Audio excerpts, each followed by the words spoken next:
The good Lord called me to make this tribute to my father, Paul L. Geist. My daddy's smiling face.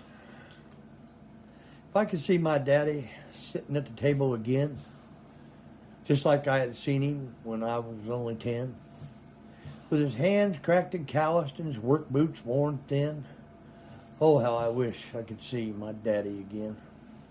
He was the best man born in 1919, and he went through the Great Depression with hardly a good dream. Hard work was the answer, and answer he would, because above all things, my father was good.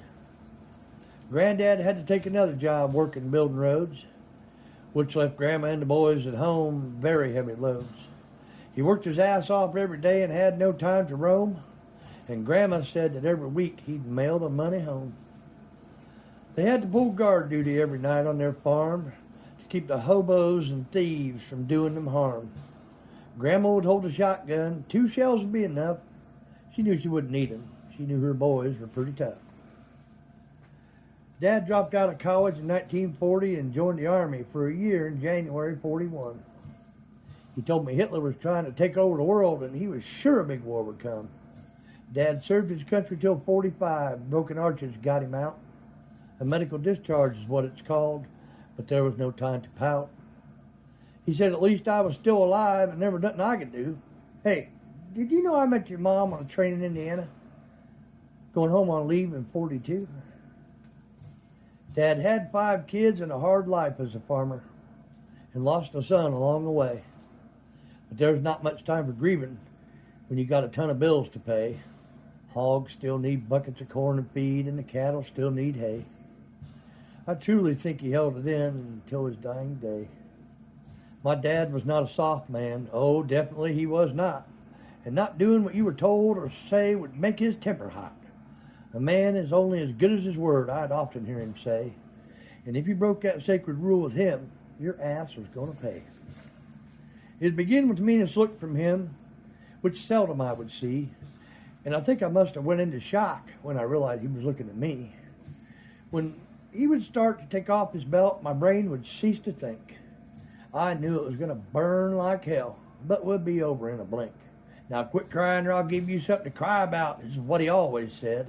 I'd say to myself, don't do that again, or next time you end up dead. Some say hard discipline is harsh and mean, and at least not very nice. But let me leave you with this, my friend. I never got whipped for the same infraction twice.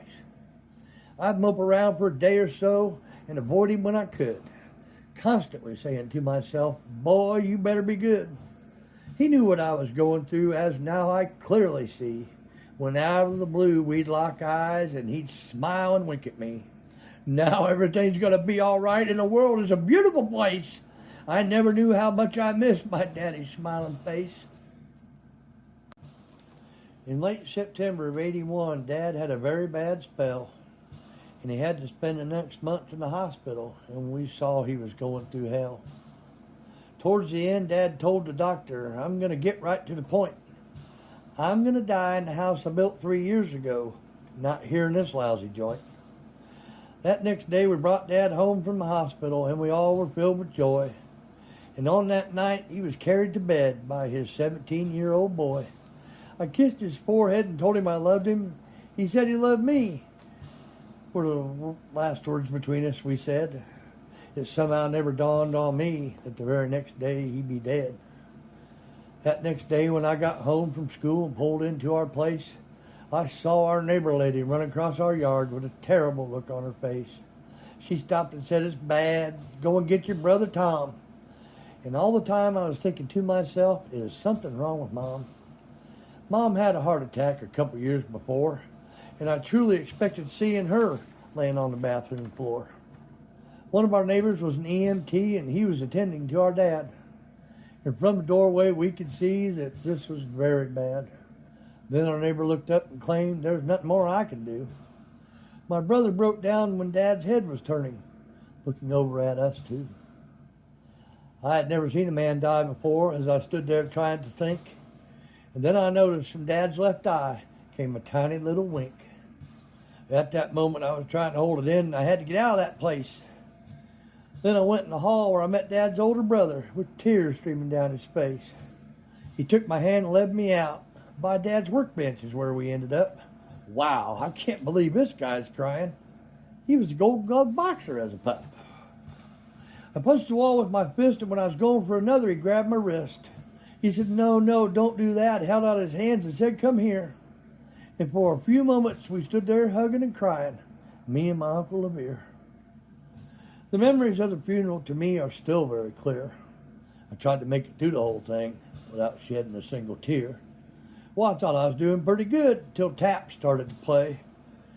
But when them rifles started going off, that big strong levee gave way. Well, now it's all over, and he's resting in the ground. And still to this day, a better man I've never found. Well, my brother and me had to scramble, bringing in all the crops. And it turned out to be a real bitch doing it all without our pops. Dad's buddies ended up helping us out, and we owed them many thanks. They wouldn't take any money, and they had all served in the ranks. I farmed with my brother for about a year or so when we started not to get along. And I knew it was about time to go because I was losing interest in the farm. You see, the draft had been reinstated just a couple years before, and with Ronald Reagan as president, I thought we was going to be at war. My mom started worrying that I was going to turn out bad, so I joined the Army when I was 18 to get ahead of the game like Dad. I never had to kill anyone because I worked on tanks. And to that I am very grateful and owe the good Lord many thanks. Now, just here a couple of weeks ago, I got a text from my little girl, and I had no idea at the time how it would rock my little world. I opened it up, and from the early 70s was a picture of dear sweet Dad. You know, as I've grown older, I've noticed some old pictures make me sad. But in this picture, he was strong and smiling at the table behind his cake. No picture ever made me this happy. And that's my final take. Now it's time for this old boy to finally rest his case.